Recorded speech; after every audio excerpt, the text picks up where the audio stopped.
चलिए आज आपको सुनाते हैं एक ऐसी कहानी जो एक भुला दिए गए रेलवे स्टेशन से शुरू होती है और एक ऐसे सफर पर ले जाती है जिसका शायद कोई अंत ही नहीं है। ये कहानी है भैरवपुर की आखिरी शुरू ट्रेन। होती है हमारे किरदार अर्जुन के साथ। सोचिए, रात के 12 बजे हैं और वो भैरवपुर हॉल्ट नाम की एक जगह पर अकेला खड़ा है। एक ऐसा प्लेटफॉर्म जो एकदम सुनसान है, बस एक टिमटिमाती हुई ट्यूबलाइट है जो सन्नाटे को और भी डरावना बना रही है। अब ऐसी जगह पर बेचैनी तो होगी ही। अर्जुन ने मदद के लिए अपना फोन निकाला, लेकिन स्क्रीन पर सिर्फ 2 शब्द थे, कोई नेटवर्क नहीं। मतलब अब वो इस वीराने में दुनिया से पूरी तरह कट चुका था। और फिर उस खामोशी के बीच एक ट्रेन प्लेटफॉर्म पर आकर रुकी। ना कोई हॉर्न, ना पहियों की गड़गड़ाहट। अजीब बात थी है ना, बस एक भूतिया खामोशी जो अर्जुन की रूह तक को कंपा गई।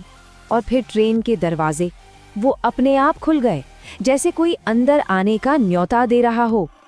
अर्जुन एक पल के लिए हिचकिचाया। मन में सवाल उठा कि क्या उसे इस ट्रेन में चढ़ना चाहिए, लेकिन आखिर में उसकी बेबसी उसके डर पर हावी हो गई। ट्रेन के अंदर का माहौल तो बाहर से भी ज्यादा अजीब था। डिब्बे में कुछ लोग तो थे, पर वो इंसान नहीं लग रहे थे। एक लाल साड़ी वाली औरत पत्थर की मूर्ति की तरह खिड़की से बाहर देख रही थी। एक आदमी जो बिना पलक झपकाए बस सामने घूरे जा रहा था, और एक बच्चा जो कोने में बैठकर एक ऐसी धुन गुनगुना रहा था जो किसी बच्चे की तो बिल्कुल नहीं लग रही थी। और तभी वो आया, टिकट चेकर। लेकिन उसके आने की कोई आहट नहीं हुई, बस हवा में एक ठंडक सी फैल गई, एक ऐसी मौजूदगी जिसे महसूस किया गया, सुना नहीं। उसने अर्जुन के टिकट पर सिर्फ एक नजर डाली और फिर एक अजीब सी मुस्कान के साथ बोला, तुम गलत स्टेशन से चढ़े हो। ये शब्द बस एक जवाब नहीं थे, ये एक चेतावनी थी।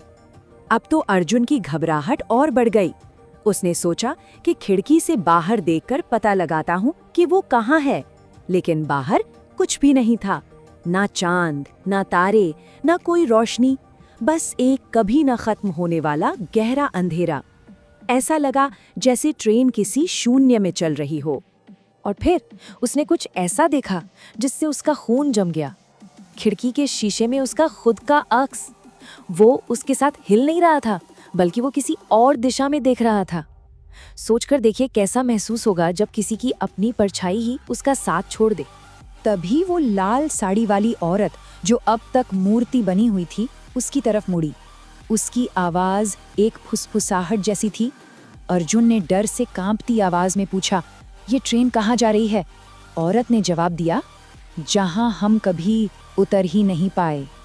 और बस जैसे ही उसने ये कहा, एक जोरदार झटके के साथ ट्रेन रुक गई। लाइटें टिमटिमाने लगी और कोने में बैठा बच्चा एक डरावनी हंसी हंसने लगा। एक ऐसी हंसी जो किसी बच्चे की नहीं हो सकती थी। बाहर एक टूटा फूटा वीरान प्लेटफॉर्म था।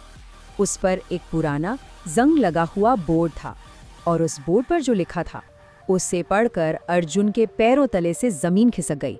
दुर्घटना स्थल 2009। 2009, ये तारीख उसके दिमाग में गूंजने लगी। उसे याद आया कि सालों पहले इसी जगह पर एक भयानक ट्रेन हादसा हुआ था, एक ऐसा हादसा जिसमें कई लोग मारे गए थे। अब सारी कड़ियां धीरे धीरे जुड़ रही थीं। डिब्बे में बैठे सभी लोग अब अर्जुन को घूर रहे थे। उनकी आंखें खाली थीं, पर उनमें एक इल्जाम साफ दिख रहा था। मैं उस ट्रेन में नहीं था, अर्जुन ने कांपते हुए कहा। टिकट चेकर मुस्कुराया, एक ठंडी डरावनी मुस्कान। बोला, हाँ, तुम यात्री नहीं थे। अर्जुन की हिम्मत अब पूरी तरह टूट चुकी थी। उसकी आवाज में अब सिर्फ एक सवाल था, तो मैं कौन हूं? आखिर उसकी पहचान क्या थी? वो इस भूता ट्रेन में इन आत्माओं के साथ क्या कर रहा था? और तब टिकट चेकर ने वो भयानक सच बताया जिसने सब कुछ बदल दिया। तुम सिग्नल ऑपरेटर थे। ये शब्द एक सजा की तरह हवा में गूंज उठे, और ये सुनते ही अर्जुन के दिमाग में भूली हुई यादें किसी बाढ़ की तरह लौट आईं। वो भयानक बारिश वाली रात, उसकी एक छोटी सी गलती, एक गलत सिग्नल, और फिर 2 ट्रेनों की भयानक टक्कर, लोगों की चीखें, आग और मौत, वो सब उसी की वजह से हुआ था। ट्रेन के दरवाजे एक बार फिर खुले बाहर वही दुर्घटना वाली जगह थी, ट्रेन का मलबा अब भी वहां मौजूद था। एक एक करके सारे यात्री उस मलबे में उतरने लगे, अपनी मौत की जगह पर वापस लौटते हुए। जाने से ठीक पहले लाल साड़ी वाली औरत अर्जुन के पास रुकी और बस इतना कहा, तुमने हमें यहाँ भेजा था। इन शब्दों में कोई गुस्सा नहीं था, बस एक गहरा ठंडा सच था जिसने अर्जुन के गुनाह पर हमेशा के लिए मोहर लगा दी। अब अर्जुन के न्याय का समय था। टिकट चेकर ने अपना ठंडा हाथ उसके कंधे पर रखा और कहा, अब तुम भी हमारे साथ चलोगे। ट्रेन के दरवाजे बंद हो गए और वो एक बार फिर उस कभी न खत्म होने वाले अंधेरे सफर पर निकल पड़े। और ये सफर अब कभी खत्म नहीं होगा। वो हमेशा के लिए उसी ट्रेन में उन आत्माओं के साथ कैद हो चुका है जिन्हें उसी ने उनकी मंजिल से भटकाया था।